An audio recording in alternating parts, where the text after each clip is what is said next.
Domnule Deac, care sunt cele mai importante probleme din sectorul 4, din punct de vedere al primăriei locale? Cea mai gravă problemă este că primăria nu există.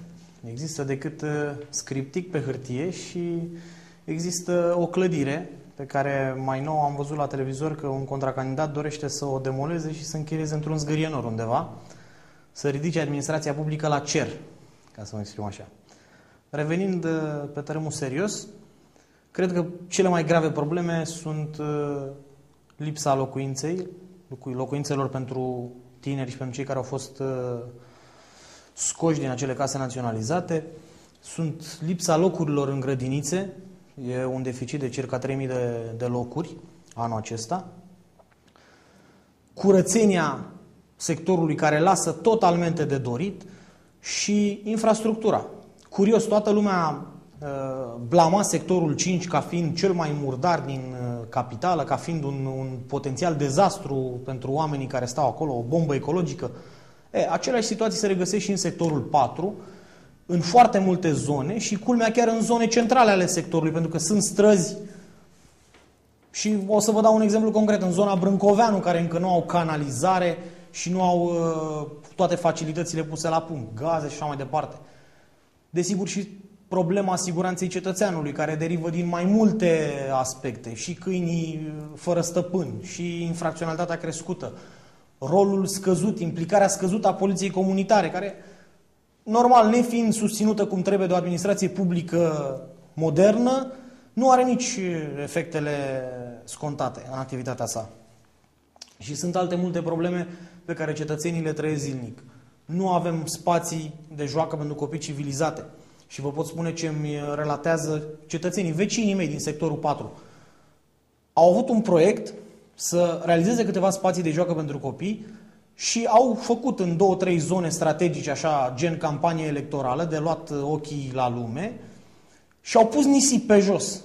Toată lumea se plânge că în acest nisip câinii și fără stăpân și câinii deținuți de cetățeni vin și fac nevoile, copiii intră și se joacă în acel nisip, fiind un focar de infecție de altfel. Vedeți, problemele sunt foarte concrete și problemele mici dărâmă în general, nu problemele mari. Sunt și probleme foarte mari în sectorul 4, cum ar fi faptul că actuala administrație n-a reușit în 4 ani de zile să cheltuiască banii publici, banii noștri, n-a reușit să-i administreze, mai mult de atât au luat și un credit, o linie de credit pentru anumite proiecte pe care, bineînțeles, nu le-au dus la îndeplinire.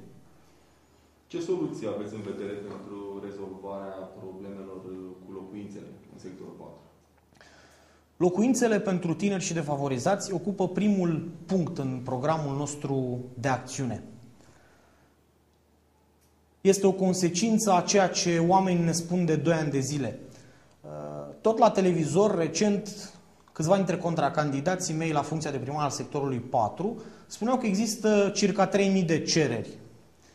În realitate sunt cam 5.000 din estimările noastre și din ce date am colectat, 5.000 de cereri pentru astfel de case.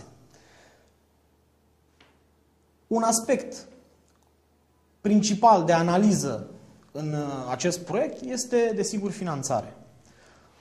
Pentru că toată lumea vine și promite în campanie electorală și nu li s-a ridicat până acum celebra întrebare: din ce bani?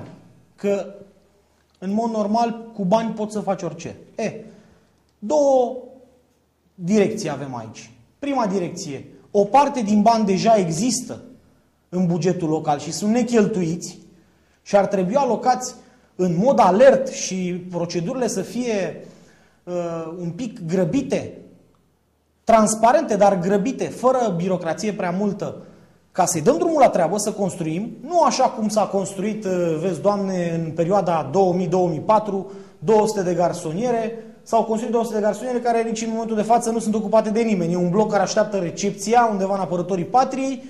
Desigur, recepția se va face probabil cu 5-6 zile înainte de campanie electorală, înainte de ziua alegerilor.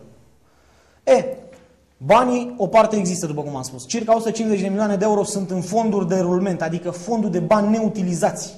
După 4 ani de zile s-au strâns acești bani. Restul de bani, cu un parteneriat public-privat, poate cu încă o linie de credit justificată de data asta, Într-un ritm alert, eu spun că putem acoperi acest deficit de locuințe. Ce veți face pentru a aduce transparență în ceea ce privește cheltuieli? Ce buget are primăria sectorului 4? Un buget rezonabil, din păcate necheltuit.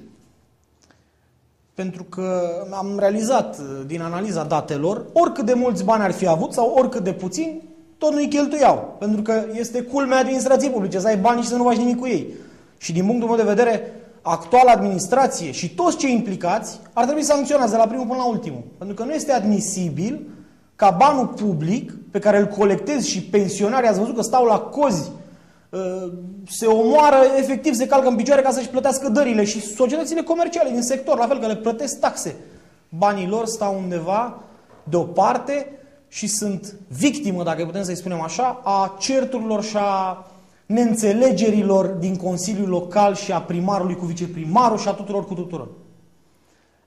Transparența se poate face, zic eu, aplicând metode moderne de administrație publică. Ce înseamnă? Unul la mână, informatizare. De ce informatizare, o să mă întrebați?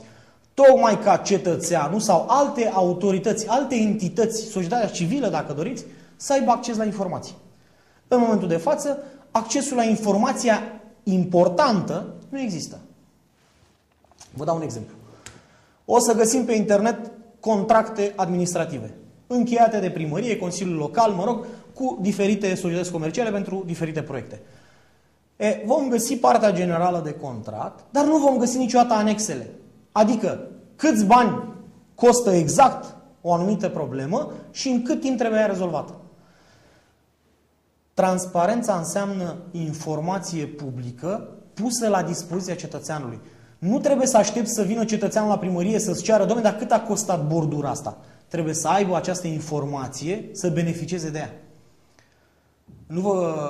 Nu vă ascund faptul că doresc să implementez ca primar al sectorului 4 o transmisiune live, în primă fază pe internet, a tuturor ședințelor de Consiliul Local. Iar comisiile, celebrele comisii unde trebuie să ungi pe aici și colo în primărie ca să-ți iasă un proiect, chiar și o aprobare de construcția unei case, toate fazele premergătoare unui document, până la trecerea lui prin comisie,